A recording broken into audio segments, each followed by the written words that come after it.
आहे माझ्या हयात आहे आणि म्हणून त्या गणासाठी घेतलेली कर्ज आहे तेरे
सजा दो घर को गुलशनीसा सजा दो घर को गुलशनीसा मेरे सारे कार्य आए सजा दो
पाहिजे. त्या देवाच्या भक्तीसाठी आपली मनाची एकाग्रता पाहिजे.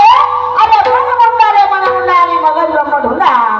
मन मुंडा रे मन मुंडा आणि मगज ब्रह्म ढुंडा. आणि म्हणून त्या परमेश्वराच्या भक्तीसाठी आपला मन हा चंचल नाही. आपला मन हा चंचल नाही तर एकाग्र असायला पाहिजे. मन आपला एकाग्र असायला पाहिजे. आणि मग काय म्हणायचं आहे का?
हर देश में तू हर देश में तू तेरा नाम अनेक पर तू एक ही है.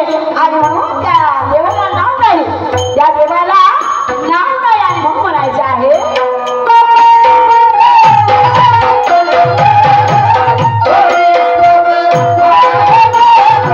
कोई वर भी नहीं तेरे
फिरण्यापेक्षा माणसाच्या देहामध्ये बघा, कारण अरे देव आहे हा माणसाच्या देही, देव आहे हा माणसाच्या देही.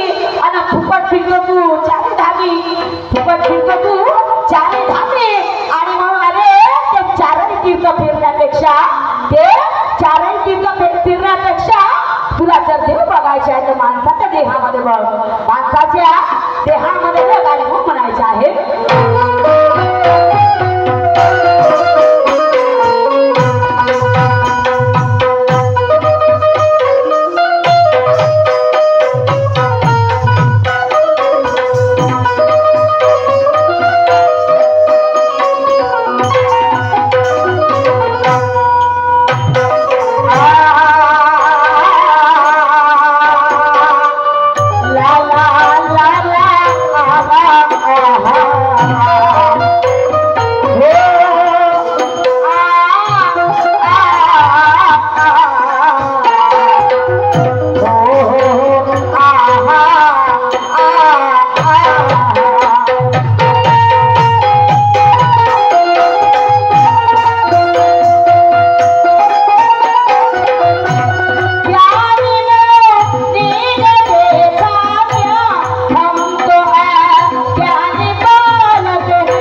आहे, अख्खा विदर्भ पिंजून काढलेला आहे. असे सुप्रसिद्ध ख्यातनाम ज्ञानीवंत गुणीवंत असे सुप्रसिद्ध शाहीर सन्माननीय ज्ञानीवंत गुणीवंत कीर्तिवंत आणि चहूबाजूला झालेले प्रकाशी सन्माननीय सुरजजीराव घरे यांचा पहिला राग झालेला आहे.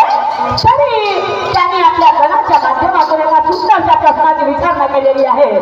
एका सुंदरशा प्रश्नाची विचारणा केलेली आहे आणि त्यांचा प्रश्न म्हणजे की मला पट्टे बाबूराव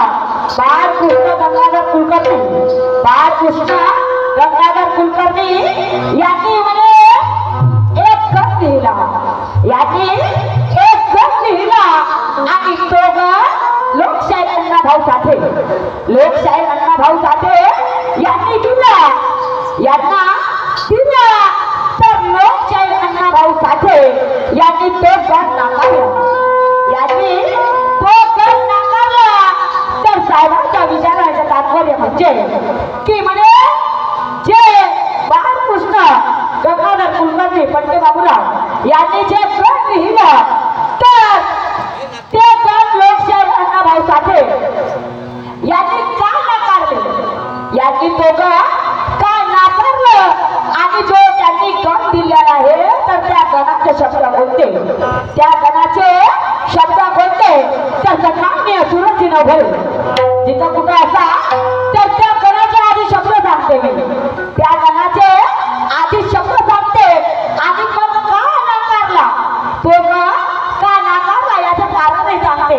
तर सन्माननीय सुरजजीराव घरे तो गण होता दीपगणाला रणी आनंद नाही तरी रक्त पुन्हा दीपगणाला रणी आणला नाही तरी रक्त पुन्हा धन्य शारदा ब्रह्मनायका घेऊन येईल रुद्रा विना शाही शास्त्राचा मंत्र अस्त्राचा लाविला यंत्र कुणा नाही तर रक्त पुन्हा नाही तर रक्त पुन्हा तर हा गण लोकशाहीर अण्णाभाऊ साठेनं का नाकारला, हे गण लोकशाहीर अण्णाभाऊ साठेने का नाकारला. तर साहेबजी लोकशाहीर अण्णाभाऊ साठे यांनी देवाला कधी मानलं नाही, यांचा विश्वास नव्हता कारण ते अंधश्रद्धा मानत नव्हते, ते अंधश्रद्धा मानायचे नाही आणि म्हणून ह्या गणामध्ये शब्द त्या देवाचे होते, आणि म्हणून त्या लोकशाहीर अण्णाभाऊ साठेंना हे गण पटलं नाही आणि म्हणून लोकशाहीर अण्णाभाऊ साठे यांनी त्या पट्टे बाबूराव यांचा गण नाकारला. हे तुमच्या प्रश्नाचं उत्तर आहे. ऐका मला आता काय म्हणायचं समोर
आपण ज्याला रयतेचा राजा म्हणतो तर तो राजा या रयतेचा सांभाळ मुलाप्रमाणे करते, या प्रजेचा सांभाळ लहान लेकरासारखा करतो.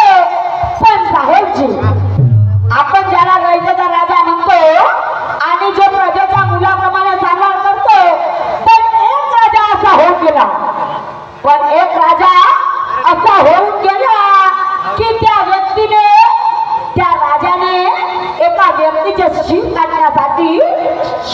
स्वर्ण मुद्रिका खर्च केल्या, 100 स्वर्ण मुद्रिका खर्च केल्या.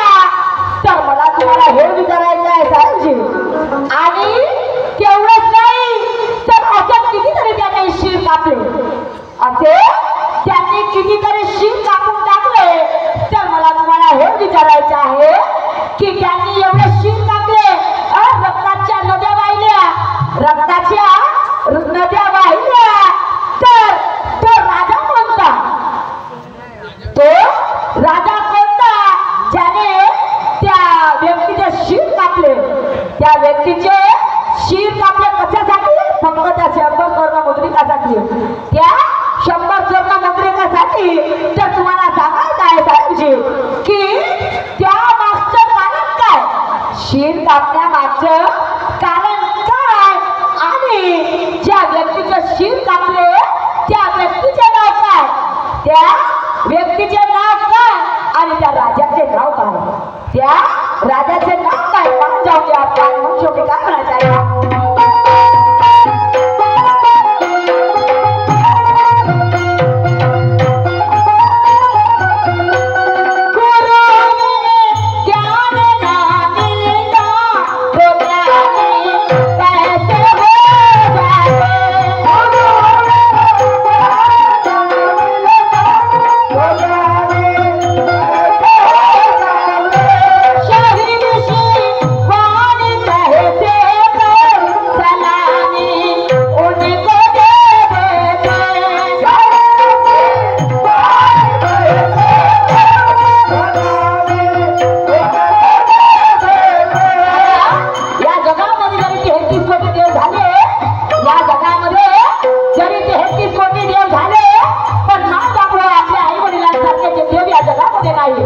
आपल्या आई वडिलांसारखे देव या जगामध्ये नाही, कारण फूल कभी दो बार नहीं खिलते और जन्म कभी दो बार नहीं मिलते. फूल कभी दो बार नहीं खिलते और जन्म कभी दो बार नहीं मिलते. और मिलने को तो मिल जाएंगे हजारों लोग, मिलने को तो मिल जाते हैं हजारों लोग, लेकिन हजारों गलतियां माफ करने वाले माँ बाप नहीं मिलते, माँ बाप नहीं मिलते, माँ बाप नहीं मिलते. आणि म्हणून आपल्या आई वडिलांची सब कोणीच करू शकत नाही. जरी आपले आई वडील कसेही असो, आपले आई वडील गरीब असो नाही कसेही असो, पण आपल्या आई वडिलांसारखे देव या जगामध्ये नाही. आणि शेवटी म्हणायचं आहे